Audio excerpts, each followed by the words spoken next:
We just finished assembling this sofa futon, and everything was already assembled except for the legs and this little middle board piece here.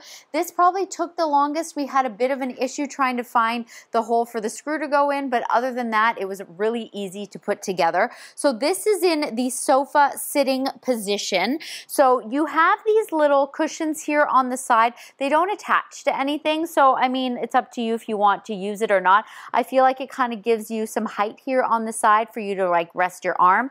I do like that the middle piece here, you know, you have your two little drink holders there, but if you do not want to use that, of course you can just flop it up like that and then you'll have some more room on the couch.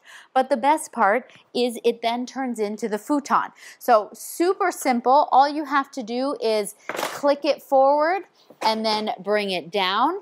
And then this, of course, you just pop into place and then you use it as your futon. And, you know, of course, you get some pillows, some blankets, have a little snooze. So it is not extremely large. I kind of envision this being like in a kid's room, a dorm room, in a basement. This would be really good for like gaming. But yeah, I think I'm gonna have a little nap now.